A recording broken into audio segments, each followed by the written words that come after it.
Bienvenidos ya nuevamente a un café con raíces. Con aroma a Torá. Sean todos muy bienvenidos. Muchas gracias, ¿cierto?, por preferirnos y muchas gracias por estar presentes aquí. ¿Ya? Hoy comenzamos la Parashá Vayeshev, que significa, o que quiere decir, y se estableció o se asentó. Se asentó. ¿Ya? La lectura de esta semana está en Génesis o Bereshit, del 37:1 al 40:23. ¿Ya? Como ustedes ven, ¿cierto? Es bien extensa. Y hay mucho que estudiar. Le invitamos que durante, ¿cierto?, las porciones o durante la semana que comenzamos, ¿cierto?, ya hoy podamos, ¿cierto?, nuevamente, ¿cierto?, poder estudiar. Lean la palabra, verifíquenla con lo que nosotros, ¿cierto?, vamos a dar la explicación. ¿Ya? Hoy vamos a comenzar la primera aliyá, ¿ya?, o la primera, ¿cierto?, porción de esta semana, que está en Bereshit o Génesis 37, del 1 al 11. ¿Ya? Antes de comenzar, vamos a orar. Vamos a tener un momento de oración, ¿cierto?, para que el Eterno, ¿cierto?, pueda bendecir la porción de lo que vamos a estudiar hoy. ¿Ya? Oremos. Te damos gracias, oh Altísimo, Todopoderoso. Gracias por la bendición que usted nos ha dado durante la semana que está terminando o que terminó, y el comienzo de una nueva semana, Padre, que comenzamos nuevamente. Queremos que su presencia vaya con nosotros, que usted siempre esté con nosotros en cada instante, que nos ayude, Señor, a poder resistir al maligno, que usted, Señor, nos ayude a soportar las pruebas, que usted, Señor, nos ayude a cruzar el desierto, Padre amado. En esta hora, Señor, queremos pedir también por Israel, por la Tierra Santa, Señor amado, esa nación que nuevamente, ¿cierto?, comenzó con su guerra contra este grupo terrorista de Hamás. Gracias le damos, Señor, por todos los rehenes que ya han sido, Señor, traídos nuevamente a la tierra prometida. Bendiga a aquellos que todavía están en manos de estos, Señor, hombres de maldad. Y queremos que su presencia los acompañe, los bendiga, los guarde, que su misericordia sea con ellos, Señor, en cada instante.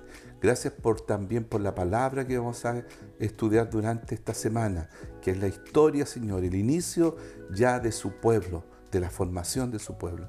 Queremos, Señor, que usted nos enseñe, Señor, cuál es la revelación que usted tiene para con nosotros en esta semana. En el nombre de Yeshua. Amén. Amén. Amén. Partamos con el versículo 1. Dice, y Jacob habitó en la tierra donde había peregrinado su padre, en la tierra de Canaán. Ya. O sea, aquí vemos cómo Jacob volvió al lugar donde su padre fue peregrino, pero ahora él llegó a asentarse a esa tierra. Correcto. ¿Qué significa, cierto, la palabra habitó? Es la palabra hebrea yashab, que es el Strong 3427, que significa establecerse, tomar posesión. ¿Ya? La palabra peregrino está traducida de la palabra magur, que en el Strong la encontramos con el número 4033, que significa morada temporal, estar de camino a otro lugar. Vemos entonces que, ¿cierto?, que ahora ya Jacob pasó de ser, ¿cierto?, peregrino, pasó ahora a ser, ¿cierto?, a estar en una tierra ¿ya?, establecida. a habitar. ¿Ya? Y este pasaje nos enseña también de nuestra vida, ¿cierto? Muchas veces, ¿cierto?, ya cuando hemos pasado por desierto, ya decimos, uy, ya pasó el desierto y queremos establecernos. Queremos quedarnos, ¿cierto?, en un lugar para poder disfrutar, para estar tranquilos. Pero muchas veces, ¿cierto?, esa tranquilidad también nos lleva a dejar de buscar al Eterno, porque creemos que todo va a estar en paz, todo va a estar en tranquilidad, ¿cierto? Que nos enseña es que también nosotros debemos estar constantemente en búsqueda del Eterno, de tal manera de no estar ahí y quedarnos, ¿cierto?, establecido. Y lo vemos acá. Vemos también que Jacob que quiso establecer, pero durante esta semana vamos a ver cómo, ¿cierto?, no fue una manera fácil, porque allí, ¿cierto?, ya sus hijos crecieron, ya están hombres y empiezan a tener algunas dificultades. ¿ya? El Yeshua nos enseña, ¿cierto?, que en nuestros desiertos debemos estar alerta y nos obligan a buscar al Eterno constantemente. El mismo Yeshua nos enseña, ¿cierto?, en Hebreos 5:8, ya, que Él aprendió, ¿cierto?, fue obediente, ¿cierto?, en todo lo que tuvo que padecer. Ya dice, el Espíritu mismo da testimonio a nuestro espíritu de que somos hijos de Dios. Y si hijos, también herederos, herederos de Dios y coherederos con el Mesías, si en verdad padecemos con Él a fin de que también seamos glorificados con Él. Pues considero que los sufrimientos de este tiempo presente no son dignos de ser comparados con la gloria que nos ha de ser revelada. ¿Ya? Bueno, y siguiendo con la lectura, ¿cierto?, de Génesis o Bereshit 37, vamos al versículo 2 en adelante, y dice, esta es la historia de la familia de Jacob. José, siendo de edad de 17 años, apacentaba las ovejas con sus hermanos, y el joven estaba con los hijos de Bila y con los hijos de Silpa, mujeres de su padre. E informaba José a su padre la mala fama de ellos, y amaba Israel a José más que a todos sus hijos, porque lo había tenido en su vejez, y le hizo una túnica de diversos colores, y viendo sus hermanos que su padre lo amaba más que a todos sus hermanos, le aborrecían, y no podían hablarle pacíficamente. Ya, en esta porción de la Escritura podemos ver que ya se entrelaza la historia de Jacob, que todavía, ¿cierto?, está vigente, con la vida de José, ¿ya? Y también podemos ver también que se va a entrelazar con la vida de Judá, que es, ¿cierto?, en el siguiente capítulo, el capítulo 38, ¿ya? Entonces, cómo esta vida de Jacob se entrelaza con la vida de dos de sus hijos, que son súper importantes. Dentro, ¿cierto?, del plano profético, bíblico, son muy importantes, porque por un lado, ¿cierto?, a través de José, ya hemos hablado de este tema, ¿cierto?, viene la casa de Efraín, y por el lado de Judá viene la casa de Judá, ¿ya? Entonces, es importante, ¿cierto?, tener presente, ¿cierto?, por qué se mezclan estos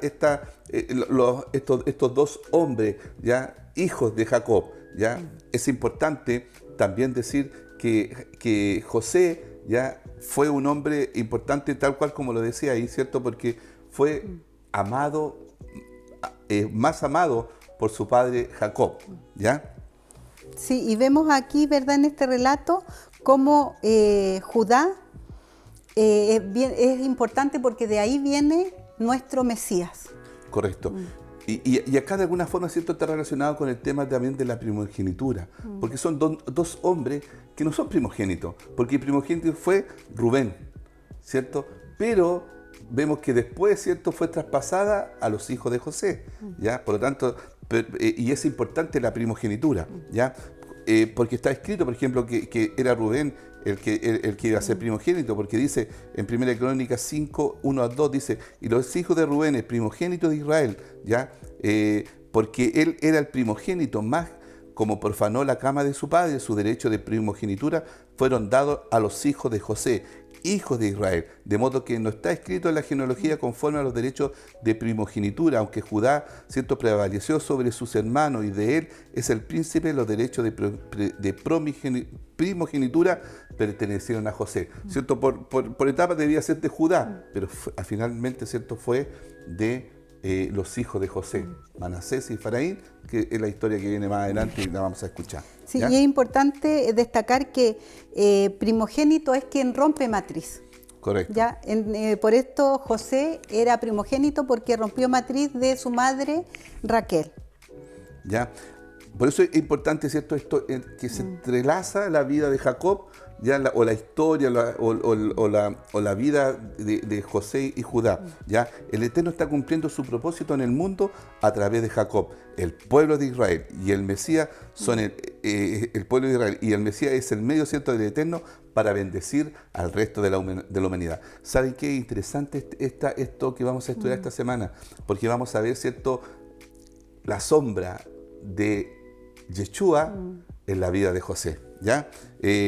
Por eso todos estos relatos, ¿cierto?, estos relatos que estamos viendo son narraciones, ¿cierto?, preparatorias para la introducción del Mesías, ¿cierto?, en el mundo, ¿ya? Ahora, es importante, si desconectamos, ¿cierto?, al Mesías de la Torá, se crea un pseudo Mesías, un ser híbrido, sin realidad histórica. Por eso es importante José. Por eso Moisés siempre, o sea, Jesús dijo, si creen a Moisés, van a creer en mí. Porque durante todos los libros, ¿cierto?, que escribió Moisés, se nos revela a un Yeshua proféticamente. Exactamente, el Mesías está íntimamente conectado con la historia de Israel. Por eso, ¿cierto?, podemos encontrar en los relatos acerca de José y de Judá sombras proféticas que señalan hacia el Mesías Yeshua. ¿Ya? Eso es importante. ¿Ya? Estos textos dan paso a la proclamación de Yeshua como el Mesías Ben Joseph, hijo de José, y el Mesías Ben David, hijo de David, siendo el relato bíblico que dice: José, cuando tenía 17 años, apacentaba el rebaño con sus hermanos. El joven estaba con los hijos de Bilhá y con los hijos de Zilpa, mujeres de su padre, y José trajo a su padre malos informes sobre ellos. ¿Ya? El nombre de José significa Yahweh añadirá, y es una referencia al Mesías, que vino para morir como para quitar el pecado de Israel y el mundo y sus consecuencias, y resucitar para añadir a los gentiles dentro del pueblo escogido. Exactamente, ¿ya? Aquí entramos nosotros. Es una sombra, ¿cierto?, profética, ¿ya? También dice, apacentaba el rebaño, ¿ya? Como José era un pastor, también lo fue Yeshua. Y acá empezamos a ver las comparaciones ya proféticamente, ¿cierto?, con Jesús. ¿Ya? Eso lo podemos ver en Juan 10:11, que dice: yo soy el buen pastor da su vida por las ovejas. Y José apacentaba el rebaño de su padre. ¿Ya? Siguiendo, dice: y José trajo a su padre malos informes sobre ellos, sobre sus hermanos. Sí. ¿Ya? Bueno, como decías tú, ¿cierto? Él trajo malos informes de su hermano. O sea, sus hermanos ya se portaban mal. Sí. ¿Ya? Los hijos de las concubinas que eran, ¿cierto?, hijos de Jacob. Eran muy desordenados. Muy desordenados, por eso trajo malos informes. En el versículo 37:3 dice: llamaba a cierto Israel, o José, Jacob, ya, a José más que a todos sus hijos, porque él era para él el hijo de su vejez, y le hizo una túnica de muchos colores. ¿Cuáles son las razones que crees tú que por qué amaba, ¿cierto?, Jacob más a José? Bueno, yo creo que una de las razones era porque era el hijo, como dice, de su vejez, y además era el hijo de su esposa preferida. Tenía muchas más cosas en común con él. Y acá podemos ver algunas de esas razones importantes, como por ejemplo, ambos tenían una madre estéril y nacieron por una intervención divina, tanto, ¿cierto?, Jacob, su madre Raquel era estéril, y Dios ahí colocó su mano, y con Raquel también era estéril y también colocó su mano. Exactamente. ¿Ya? Ambos fueron odiados por su hermano. Sí. Esaú con Jacob, hacia Jacob, y sus 11 hermanos contra José. No, sus 10 no, sus porque 10, sí. Benjamín, de veras ¿cierto? que Benjamín era diferente. Era diferente, ¿cierto? Fue odiado también por su hermano, por algo lo vendieron, ¿ya? Ambos experimentaron como sus hermanos querían matarlos. Ambos se hicieron ricos, ¿cierto? Fueron bendecidos. Fueron bendecidos. Jacob, ya lo vimos en la historia de Labán, y vemos a José, ¿cierto?, que fue el segundo en todo el imperio de Egipto, ¿ya? Ambos se casaron fuera de la tierra. Jacob se casó, ¿cierto?, en la tierra de Aram, y José se casó en Egipto. En Egipto, exactamente. Ambos fueron acompañados por ángeles, ¿ya? Los suegros de ambos fueron bendecidos por causa de ellos. Sí, eso no se puede desconocer. Ambos viajaron a Egipto. Ambos pidieron que sus huesos fueran trasladados a la tierra prometida una vez que, ¿cierto?, el pueblo llegara a la tierra prometida. Y ambos dice que murieron en Egipto. Exactamente, ¿ya? En el versículo 4 dice: vieron sus hermanos que su padre lo amaba más que a todos sus hermanos, por eso lo odiaban y no podían hablarle amistosamente, ¿ya? La razón de esta envidia llegó a tal extremo, ¿cierto?, fue principalmente por el favoritismo que tenía Jacob sobre José. ¿Ya? Le hizo una túnica, ya pasaba más tiempo con él, ya era podríamos decir, ¿cierto?, era el hijo predilecto, ¿ya? No es lo mismo reconocer las buenas, ¿cierto?, cualidades de un hijo que tener favoritismo. Eso también es malo, porque daña la relación de familia, ¿ya? Los hijos de Lea y los hijos de la ex sirvienta rechazaban a su hermanastro, o sea, a José, porque había sido puesto por su padre como el heredero, ¿cierto?, de la primogenitura. Uno puede decir, pero ¿cómo? Si es que Jacob, ¿cierto? Él lo destacó ya poniéndole la túnica, porque esa túnica es como le quería decir, este es el hijo que va a gobernar sobre todos ustedes. Exactamente. Ya por las excavaciones arqueológicas, ¿cierto?, que se han hecho en Egipto, se sabe que los jefes de las tribus semitas llevaban túnica con muchos colores como señal de su liderazgo. Es obvio que el padre había marcado, ¿cierto?, a José como el heredero de la primogenitura. Proféticamente, ya Dios estaba interviniendo, ¿cierto?, porque Dios tiene un plan y ese plan se va a cumplir con o sin, ¿cierto?, la ayuda o sin nosotros ponernos negativos, ¿cierto? Nos ponemos negativos, Él va a cumplir igual su plan. ¿Ya? En 1 Crónicas 5, 1 al 2 lo podemos ver. ¿Ya? Y acá según Deuteronomio 21, 15 al 17, Jacob no tenía el derecho de quitar de Rubén la primogenitura y dársela a José. Sin embargo, por causa del pecado, recordemos que eso ya lo vimos, ¿verdad? ¿Cierto? Perdió su primogenitura, como lo dice en Génesis 49 del 3 al 4, y fue dado a José, no por preferencia personal, sino por revelación profética.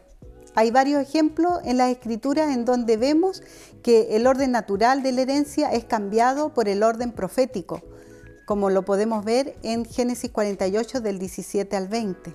Claro, se habla del Mesías, hijo de José, ¿ya? El cual es el Mesías sufriente, ¿ya? O sea, la sombra del Mesías, ¿cierto?, la podemos ver en la sombra de José, como el Mesías, ¿cierto?, sufriente. ¿Por qué? Porque José sufrió durante todo ese de los 17 años, ¿cierto?, que cuando fue alejado de su padre. De su padre, de su familia, de su entorno, de su cultura, y fue llevado a Egipto, vendido, allá no la pasó muy bien, ¿cierto? Es la figura, es la sombra. Pero también está, más adelante vamos a ver, ¿cierto?, que es la sombra de David como rey, porque por el linaje de David, ¿cierto?, ya venía, o de Judá, por eso es importante Judá, iba a venir ahora la sombra de rey. ¿Y cuándo va a venir como sombra de rey? Cuando Él venga en su segunda venida, ¿cierto?, a buscar a su pueblo.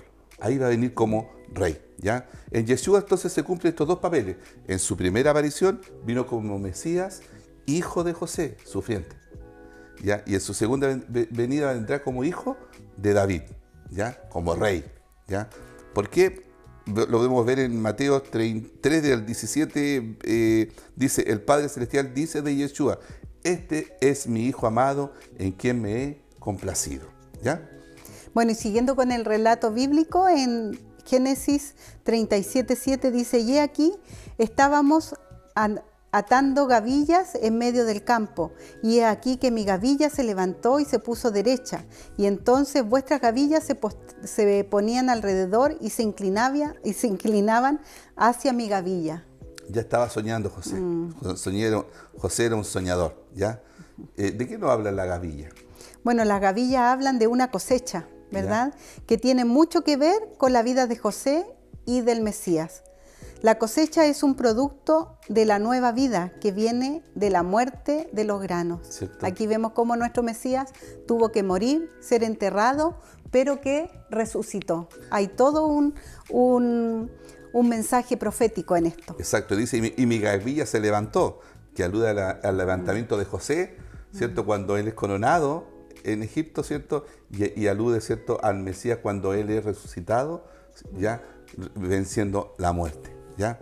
Y dice, y vuestras gavillas se ponían alrededor y se inclinaban, ¿ya? Muestra que después del levantamiento de José y la resurrección de Yeshua, habría un reinado, ¿ya? También muestra que todas las tribus de Israel tendrán que reunirse alrededor del Mesías para obedecerle con reverencia, ¿ya? Y en el versículo 8 dice, y le odiaron por sus palabras. ¿Cómo no los iban a odiar? O sea, si uno lo pone también en el contexto actual, familiar, igual era algo fuerte lo que estaba diciendo José, ¿verdad? Exacto. Y Yeshua también fue odiado. También fue odiado, así lo vemos en Juan 15 del 22 al 25 y en el capítulo 17, 14, que está escrito: si yo no hubiera venido y no le hubiera hablado, no tendrían pecado, pero ahora no tienen excusa por su pecado. El que me odia a mí, odia también a mi Padre. Y si yo no hubiera hecho entre ellos las obras que ninguno otro ha hecho, no tendrían pecado. Pero ahora las han visto y me han odiado a mí y también a mi Padre. Pero han hecho esto para que se cumpla la palabra que está escrita en su ley. Me odiaron sin causa. Yo les he dado su palabra y el mundo los ha odiado, porque no son del mundo como tampoco yo soy del mundo. Exactamente. Es interesante acá entender ya que la Biblia o la palabra de Dios o que la Torá nos muestra siempre al Mesías. Y nosotros anteriormente, ¿cierto? Solamente veíamos como una historia bonita, romántica, que pobre José, que fue vendido por su hermano, estos hermanos eran acá, estos hermanos allá, pero tenía que cumplirse lo que Dios estableció. Pero todo está relacionado con el Mesías, porque después, ¿cierto? Nuevamente soñó con el sol, la luna, las estrellas que se inclinaban ante él. Sí. ¿Me entiendes? Entonces, dice, ¿cierto? Que el sol, la luna y las 11 estrellas se inclinaban. ¿Ya? Otro sueño que tuvo. Otro sueño. ¿Ya? ¿Quién es el sol? Jacob. ¿Cierto? ¿Quién es la luna? Raquel. Y las 11 estrellas se refieren, ¿cierto?, a sus hermanos. ¿Ya? Uno puede decir, si este sueño se cumplió, porque como vemos la historia, este sueño todavía no se ha cumplido. ¿Por qué? Porque Raquel en ese tiempo ya había muerto. ¿Ya? No se podía inclinar. No se podía inclinar. Cuando después, ¿cierto?, vamos a ver que Jacob tampoco, cuando él llega a Egipto, cuando ya llega a ver a José, tampoco se inclina delante de su hijo. ¿Por qué? Porque como eso es una sombra profética, ¿cierto?, al único que tiene que inclinarse, ¿cierto?, es delante del Mesías. Delante del Mesías. Y su padre, como es la sombra, Dios no se puede inclinar delante de su Padre. Entonces, todo esto es profético, así como, ¿cierto?, veíamos el sueño del manojo, ¿cierto?, es lo mismo, porque en la resurrección, cuando el Mesías se levante, cuando ella venga como rey, ya todos se van a inclinar, inclusive Jacob, Abraham, Isaac, Raquel, Rebeca, ¿cierto? Todos. ¿Por qué? Porque ellos van a resucitar, ¿ya? Porque vamos a resucitar y nos vamos a inclinar al único, ¿cierto?, y el que se merece nuestra honra, que es Yeshua. Por eso, ¿cierto?, Jacob no se inclinó, ¿ya? Porque es una sombra profética de lo que se viene, ¿ya? La resurrección está relacionada con el sol y la luna y la estrella. Según cierto 1 Corintios 15, 41 y 42. Dice, hay una gloria del sol y otra gloria de la luna y otra gloria de las estrellas. Pues una estrella es distinta de otra estrella en gloria. Así también es la resurrección de los muertos. ¿Ya? Tengamos presente, siempre vamos quedando. Abraham, la promesa, ¿cierto?, dice que mira al cielo, así será tu descendencia, como las estrellas del cielo. ¿A quién se está refiriendo? A su pueblo. ¿Ya? Bueno, y en Apocalipsis 12, 1 y 2, 5 y 6 dice, y una gran señal apareció en el cielo, una mujer vestida de sol, con la luna debajo de sus pies, y una corona de 2 estrellas sobre su cabeza. Estaba encinta y gritaba estando de parto, y con dolores de alumbramiento. Y ella dio a luz un hijo varón, que ha de regir a todas las naciones con vara de hierro. Y su hijo fue arrebatado hasta Dios y hasta su trono. Y la mujer huyó al desierto, donde tiene un lugar preparado por Dios, para ser sustentada allí por 1260 días. ¿Qué significa la mujer? ¿Ya? La mujer simboliza al pueblo de Israel, ¿ya?, que dio a luz a Yeshua, que fue arrebatado hasta el trono de Dios poco antes de la dispersión del pueblo judío por la devastación hecha por los romanos en los años 70 y 135. Esta es una profecía, ¿ya? Es una profecía que viene relacionada, ¿cierto?, con Génesis 3:15, ¿ya? Y pondré enemistad entre tu simiente y la simiente de la serpiente, perdón, de la mujer, ¿ya? Aquí estamos viendo, ¿cierto? ¿Y cuál es la descendencia? Yeshua, que dice que va a tomar su pueblo y lo va a proteger en el desierto, ¿ya? Entonces, está hablando de esa profecía, Por eso es importante saber, ¿cierto?, de que en el tiempo de cuando seamos resucitados, ¿cierto?, el Señor va a venir y nosotros nos vamos a inclinar delante de su presencia, ¿ya? Bueno, y siguiendo el relato dice, y sus hermanos le tenían envidia. ¿Ya? Podemos ver, ¿cierto?, en Mateo 27, 18, que dice, porque él, Pilato, sabía que le habían entregado por envidia. Exactamente, ¿ya? Y ahí ya podemos ver ahora, ¿cierto?, comprender que esta porción de la Torá que hemos estado estudiando es extremadamente importante, porque es una visión profética de la obra redentora de Yeshua. Pero para entender su contenido profético debemos recordar, ¿qué cosa? Que la palabra del Eterno, la Biblia, es circular, no lineal. Debemos recordar lo que dice Eclesiastés 1:9, dice que es lo que fue, lo mismo que será, que es lo que ha sido hecho, lo mismo que será, y nada hay nuevo bajo el sol. Exactamente, o sea, todo Vuelve, todo ¿ya? vuelve. Todo es circular. Cada evento del pasado es una advertencia de una profecía acerca de los eventos futuros, ¿ya? ¿Qué otra cosa más podemos hablar de esto? Que la voluntad del Eterno es la única que se cumple debajo del cielo. Hasta las malas intenciones, ¿cierto? Las acciones malintencionadas de muchas personas de las Escrituras encienden un mensaje profético. Y el Eterno está tratando de enseñarnos a través de cada una de esas acciones. Exactamente. Un ejemplo está muy claro, que es la porción, ¿cierto?, acerca de la vida de José. Sus hermanos, al vender no sabían que estaban estableciendo el cumplimiento de la profecía. Era necesario que aconteciera esa situación. Claro, y nosotros, ¿cierto?, cuando hemos estudiado anteriormente, cuando estudiamos, oye, son malos los hermanos, qué sé yo. No, había todo un cumplimiento profético a través de esa acción. Claro, ¿y qué estaban cumpliendo? Estaban cumpliendo lo que ya estudiamos en Génesis 15, del 13 al 16, ¿cierto? Cuando el Eterno le anuncia a Abraham que su pueblo, que el pueblo que todavía ni estaba formado, ¿cierto?, iban a pasar ya, iban a estar esclavos en Egipto durante 400 años, ¿ya? Es un patrón profético que traería el mensaje de Yeshua, ¿cierto?, a todos los descendientes de Israel, ¿ya? El estudio de esta semana nos ha llevado siempre al pueblo judío a ver en la historia de José y su vida una enseñanza mesiánica. Eso es importante que veamos. Es una descripción de la obra del Mesías prometido a Israel, ¿ya? Es interesante conocer que desde los tiempos antiguos, ¿cierto?, los estudiosos de la Biblia, ¿cierto?, hablaron de la figura del Mesías con el nombre de Mesías, hijo de José, ¿ya? En hebreo, ¿ya?, es Mesías ben Yosef, el Mesías sufriente cuya vida era un paralelo exacto con la vida de José, ¿ya? Estos hombres que hablaron de ellos, de la vida de José, siempre no pudieron ver, ¿cierto?, la conexión entre José y la vida de Yeshua.